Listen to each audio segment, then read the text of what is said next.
මානව වර්ගයාටම කරුණාව පතුරන විශ්වීය දහමක් වූ බුදුදහම ආණ්ඩුක්‍රම ව්‍යවස්ථාවෙන් ආරක්ෂා කොට පෝෂණය කරන බවට එදා මෙදාතුර මෙරට ජනතාව පත්කරගත් පාලකයා අධ්‍යන්තයෙන් බැඳී සිටියා. ඒත් පළමු වරට දේශපාලන කණ්ඩායමක් ඊට එරෙහිව නැගී සිටියේ මෙපරිද්දෙනුයි. රජය ආගමින් අයින් වෙන්න.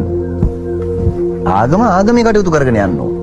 ඒක රජයේ කටයුත්තක් නෙමෙයි ආගම පවත්වාගෙන යන්නේ. නිර්මල බුදුදහම අපට දායාද වී වසර 2332ක් ගෙවුණු තැන නිරාමික රාජ්‍ය සංකල්පයක් කරපින්නාගෙන ධර්මයෙන් තොර සමාජයක් ගොඩනැගීමට කැසකවන මේ පිරිස අතර සිටින මන්ත්‍රී හරිණිය අමරසූරිය විසින් නව ආණ්ඩුක්‍රම ව්‍යවස්ථාවක් සඳහා මහජන අදහස් ඉදිරිපත් කිරීමේ කමිටු වාර්තාව සඳහා ඉදිරිපත් කර තිබූ නිර්දේශයයි මේ. ශ්‍රී ලංකාව නිරාගමික රාජ්‍යයක් විය යුතුයි යන්න එහි සඳහන් කර තිබුණා. අපේ ලාංකික ඉතිහාසය තුළ ලෞකික එකෙන් අයින් වෙච්ච මොකද්ද තියෙන අධ්‍යාත්මය? එහෙම එකක් නෑනේ සහෝදරයා. රයිට්? මං කියන්නේ ආගමක් ඇදහිුවේ නැතත් එහෙම එකක් නෑනේ. රයිට්? ඕක තුලනේ මේ ලොකු විවාදයක් යන්නේ එක කාලෙකනේ. පූජකවරයෙක් විශේෂ බෞද්ධ භික්ෂුවක්ගේ කාර්යභාරය මොකද්ද වෙන්න ඕනේ කියලා. රටක සංවර්ධනය යනු භෞතික දෑ ගොඩනැගීම පමණක් නොවනු ඇති.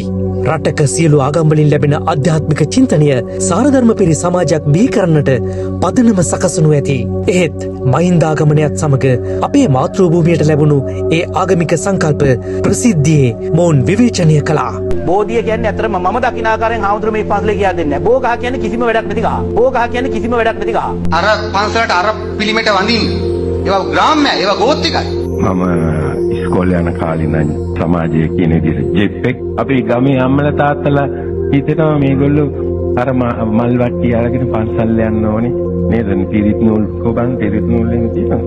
මන් දකින නියම බෞද්ධයෝ තමයි මේ ඉන්නේ. දැන් හාමුදුරුවෝ බණ කියන හින්දා හාමුදුරුවෝ අනුශාසනා කරන හින්දා අපි පන්සලත් හදලා දෙනවා, දානෙත් ගෙනහිලා දෙනවා, සිවුරක් පූජා කරනවා, හාමුදුරන්ට තව පිරිකරක් දෙනවා.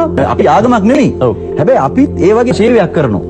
මෙලෙස බෞද්ධ සංකල්පත් ඒ සංකල්ප සුරකිමින් හික්මුණු සමාජයක් ගොඩනගන මහා සංගරුවනටත් මේ සිදු කරන අපහාස පහස මේ රටේ සිල්වත් මිනිසුන් කිසි දිනක අනුමත කරන්නේ නැහැ. මේ කොඩිය සෙවනේ බෞද්ධ, හින්දු, ඉස්ලාම්, කතෝලික මේ රටේ සියලු මිනිසුන් අදටත් ජීවත් වනවා. සිස්ටම් චේන්ජ් එනම් ක්‍රමයේ වෙනස යනු නිරාමික රාජ්‍යයක් ගොඩනැගීම නොවෙයි. අරගලයට මුවාවී එදා මේ මාස 9 වෙනිදා මුළු රටක් ගිනිබත් කළ මොවුන් තමන්ගේ ඒ මර්ධනකාරී ප්‍රවේශය ප්‍රදර්ශනය කළේ මේ අයුරින්.